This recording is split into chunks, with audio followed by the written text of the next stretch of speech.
Hello, happy people, and welcome to your Moment of Zed, the YouTube channel dedicated to the most beautiful car in the world, the BMW Z3, or as the folks in Gander call it, the Z3. I'm Mark, and a while back I got a suggestion from a viewer for a video because he was getting water in his trunk and in his battery well, and I've planned on doing it. I didn't plan on doing it quite this soon, but guess who else has water in his battery well? So I've taken a kind of a deep dive into the drainage system in the back. I did finally figure out where my water's coming from, and I wanted you to kind of go through it with me. But before we do all that, we have 3 Zeds of the week. And first up, we have Glenn from Southern California with his 1998 2.8 liter 5-speed Roadster with 134,000 miles. Now, he bought it 7 months ago. It was not running. He's put in a new ignition harness, a new ignition and key, a new EWS DME, or as we like to call it, the engine control unit, done the glove box fix, new struts, shocks, tires, new fog lights and covers, new turn signal bulbs. He's also replaced the passenger side seat motor. He scrubbed the interior, gotten new WeatherTech floor mats. I really like those. His next project is to reupholster the driver's seat. Next up, we have a father-son duo, Dan and his dad Ian from Wiltshire in the United Kingdom. Now, Dan has a 2000 1.9 liter Roadster in topaz blue with 80,000 miles. He has a beautiful blue-black two-tone interior and chrome-plated wheels. The only modification he's made is 20-millimeter rear wheel spacers. Now, his father Ian also has a 2000 2-liter Roadster in the same topaz blue with 130,000 miles. He also has the blue-black two-tone leather interior. He's named the car Dorothy Mavis and done a full-body respray in the original topaz blue. Next up is some bushing work, overhauling the steering, vanos, and gear change linkage, and putting in a new clutch. Very nice. Thank you so much, gentlemen, for sharing your beautiful cars. If you'd like to see your car on Zed of the Week, please follow the easy instructions in the description below. Now let's find the source of that leak.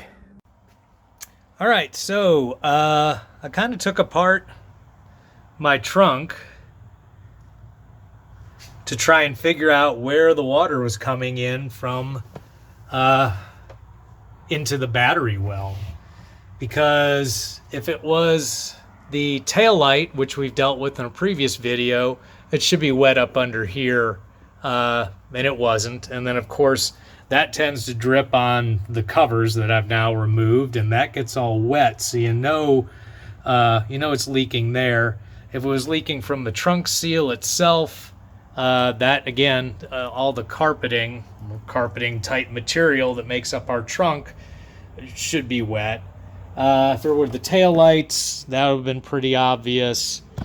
And the area, the carpet kind of tucks in behind the bulb assemblies for the tail lights. That would have been pretty obvious too.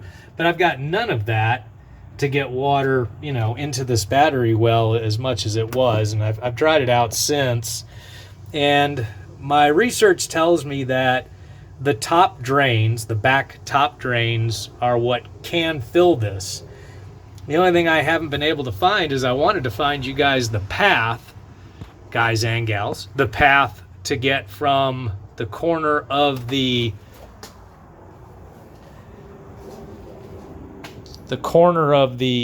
top right behind the doors on both sides, and there's a drain there. I'm going to show them to you in a minute, all the way back to here. Now, supposedly there is that path from what I've read online. So I'm going to assume that's my issue, and we're going to work on unblocking those drains. And again, the reasons why, if it were anything else, if it were something above this in the actual trunk area, then all the carpeting I've removed should be wet. And I'm not going to remove the thing behind the driver's seats again. God, no. To get a look in there, that's just too much for today. As much fun as it was when I did the shocks. No. Did it come in through the shocks? Don't see how it would have done that. But like I said, the car's been out in the rain for, it was basically out in the rain for 4 or 5 straight days at work. And again, I found this with about half an inch of water in it. So, although I don't want to pull this up, I'm in the back behind the seats and taking a look around and feeling around. It's bone dry. So had this gotten wet, like let's say through the actual seal for the top, this should be soaked. And it's not, it's bone dry. So that leads me to believe that the water is getting to the rear drains and not making a mess back here. So I have the handy dandy Depstech Endoscope set up. I'll give you a link to that in the description if that's something that interests you. Now, if you go in over here, you're kind of going to be seeing the side of the plastic interior. It's not where you want to be. This drain is basically in the corner right here and up against the back part of the door, or of the opening for the door. So we're going to take the endoscope in and let's get a look. Okay, so we're going to begin our deep dive. Here we go in with the endoscope in the corner. It doesn't take you too long, and there you see the edge of the drain hole. And now you see a better view of the drain hole. Nothing at the top's clogged. There's no debris in there. That's pretty obvious. A little bit corroded, but that's not to be surprised after 26 years. And now we're going to do our deep dive. So we're going to take the endoscope down the drain. And as you can see, it's really clean. There doesn't seem to be any issues up to this point, and we're probably going to go down, a foot to 18 inches, give or take, I'm estimating. And then we're going to come out, and we're coming out there, as you can see, there's nothing clogging the train, and we're coming out either to the inside of the quarter panel or the inside of the rocker. I'm not sure which. But as you can see, there's nothing blocking that drain at all. And I did the other side. I'm going to save you some time by telling you that it turned out exactly the same.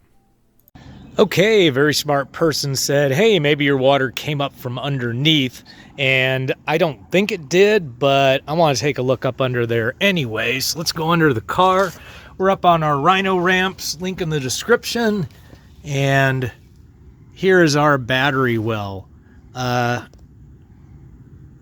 this battery well has a coating of, I guess it's a rust-proofing thing, and it seems to me that's from the factory.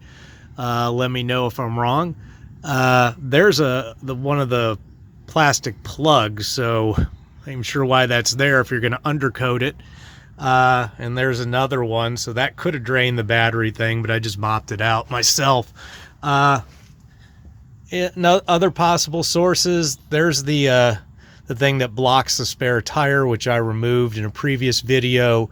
That's got a rubber seal on it. That's not letting in that much water. And there's the other one in that little side tray. Same deal. There's not that much water getting into there.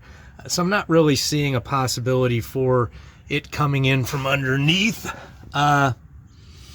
Stranger things have happened, but the other thing I want to do is, if I can, and the Rhino Ramps themselves may be in the way, is just get a look at where those drains come out of the car. I may not have the room to show you, but let's give it a shot.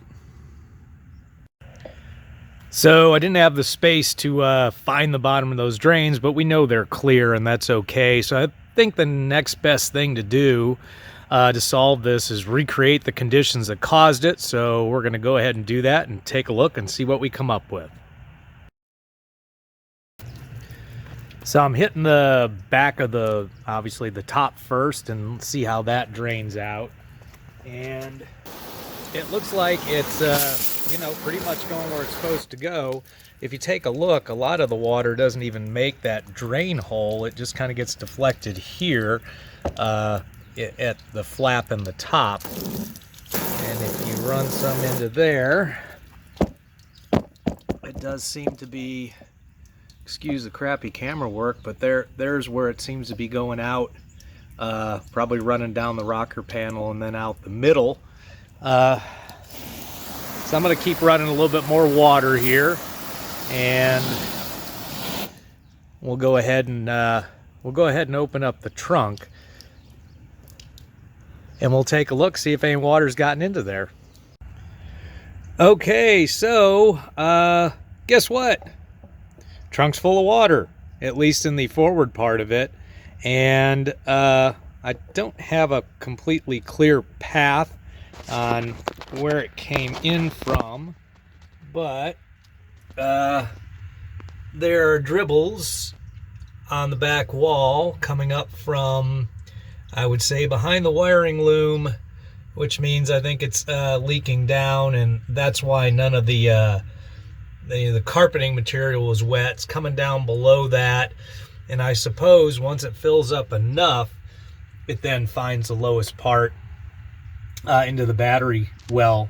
So apparently my top seal's leaking, which is what I was really hoping I wouldn't find out, but zoom back out again. I assume that this is no longer doing its job when, you know, there's a ton of water piled up. Normal rain, it seems to do its job. Now for a temporary solution, I've got my car cover that I did in a previous video. Don't like to leave that on because then I have to take it home soaked, but it's probably better than having my trunk soaked. So that'll be my temporary solution, and we will work on a permanent one in a future video. Okay, so I decided to do a live shot, and I poured water back up on the top, and as you can see, you get quite a river going down the forward bulkhead of the trunk, and that's actually happening in two places. This is on the driver's side, and there it is on the passenger side. Same deal, so we know we have a top issue most definitely. Okay, as you saw live where my leaks were coming in, not that I really didn't know that, but when I was spraying the water in kind of gently, it gave me a chance to look and see where this seal is failing, and you can kind of see where right in the middle, basically, as most of the water runs to the sides, there's a bunch that kind of just finds its way right there in the middle. So that's my issue, and obviously there must be a problem with the overall inner seal on the top. I mean, obviously that's not the only seal you get. There's probably a problem on the inner seal, which may need more exploring as well. Gonna have to be in a future video though. So folks, there you have it. Found my leak. Now I've just got to repair it. May make another video about that. We'll see. In the meantime, if you found this content valuable, as always, please crush that like button. And until next time, remember, friends don't let friends drive boring.